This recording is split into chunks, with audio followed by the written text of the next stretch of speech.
Bom, então dando continuidade aqui ao roteamento da placa do Proteus, nós já tínhamos na aula anterior, já tínhamos posicionado os componentes e agora que os componentes estão posicionados, nós já dimensionamos a placa de acordo com o tamanho da nossa caixa, a distância dos furos também está de acordo com a furação da nossa caixa. Nós podemos observar aqui, ó, dá 48 milímetros, tá? Esses 48 milímetros é a distância exata que tem entre os terminais da nossa caixa. E agora nós vamos fazer o roteamento propriamente dito, né? Para fazer o roteamento, inicialmente nós temos que vir aqui, ó, nessa ferramenta, né, que está com Design Ruler Manager, e fazer aqui e colocar aqui, né, na verdade, as condições para o roteamento, né? Primeiro nós temos que vir aqui, ó, nessa aba Net Classes. Na aba Net Classes nós vamos selecionar aqui o Power, tá? E no Power nós vamos, né, normalmente vai estar marcado aqui a opção Top Cooper. O que é Top Cooper? Top Cooper é o cobre da parte de cima da placa. Se a gente for usar uma placa de face simples, nós temos que desabilitar essa função, porque não terá cobre na parte superior da placa. Então, a gente vem aqui e escolhe a opção None. E None em inglês é nenhum, então não tem nada, né? Bom, a mesma coisa nós vamos fazer para as trilhas de sinal, que está aqui, Signal. Aí nós vamos aqui e ela estaria selecionada aqui como Top Cooper. Nós vamos colocar também None. Bom, nós podemos também dimensionar a largura máxima da trilha, tá? Com a largura de 40, T40, nós temos uma trilha de 1 milímetro, tá? É o mínimo que a gente deve usar para as placas que forem roteadas para serem feitas de forma manual, tá? Então, nós temos que colocar aqui 40. Nas trilhas de alimentação, que a gente chama de Power, que no caso aqui seria a trilha T60, tá? Que vai dar mais ou menos 1,5 milímetros. Tá? Bom, já depois de feito essa configuração, aí nós vamos fechar essa janela e para fazer o roteamento mesmo nós temos que acionar esse ícone aqui, ó, que chama Auto Router. No Auto Router, abrir essa janela aqui, ó, e aqui eu vou fazer o roteamento automático, que Auto Router em inglês é o roteamento automático. Quando eu selecionar a opção aqui, ó, Begin Routing, ele vai fazer o roteamento. Vamos fazer aqui só para a gente observar como que é feito.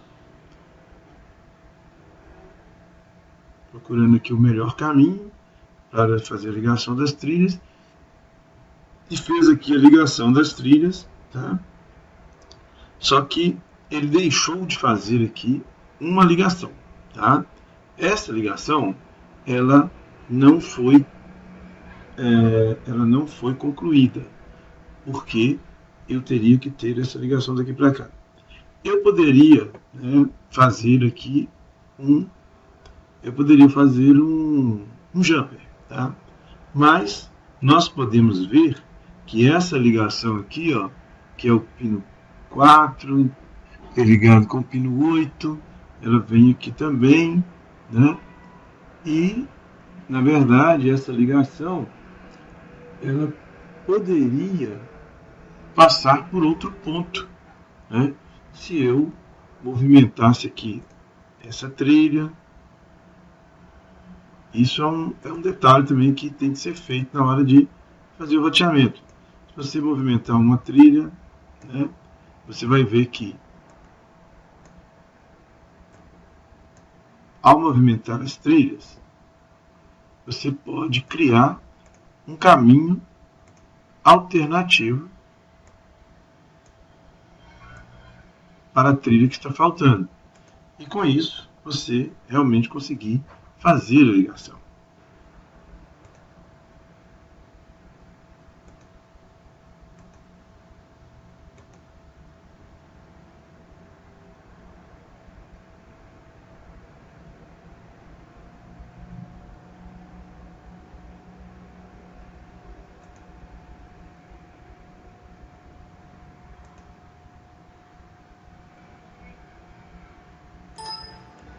Bom, fizemos essa trilha e aí apareceu um monte aqui de curtos aqui. Né? Quando aparece esse círculo aqui, significa que tem um curto entre essas duas trilhas.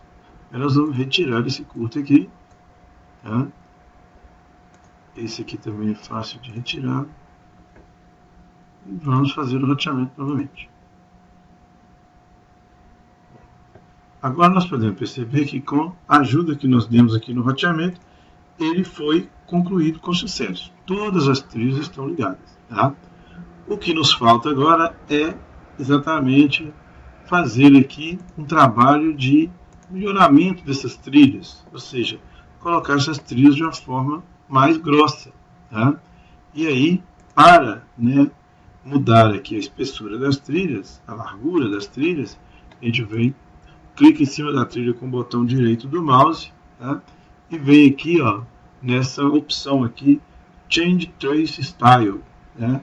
Change Trace Style, nós vamos mudar, ou trocar a largura, o estilo da nossa trilha. Tá? Então essa daqui que está inicialmente com 40, nós vamos passar para 90. Olha como que a trilha ficou mais grossa. Tá? Nós podemos passar essa daqui também para 90. E ao passar essas trilhas para 90, o que vai acontecer? Nós vamos ter, no circuito de potência, nós teremos umas trilhas mais grossas. Tá? Essa daqui ficou dando curto também, mas aí é só você clicar em cima da trilha e movimentar os traços de acordo com a forma que for conveniente. Bom, aqui nós fizemos todo o trabalho de alteração na largura das trilhas, e chegamos aqui a essa versão aqui da nossa placa. Tá? É sempre bom evitar ângulos de 90 graus. Né? Então, como nós temos aqui um ângulo de 90 graus, aí nós vamos procurar excluir esse ângulo de 90 graus. Né?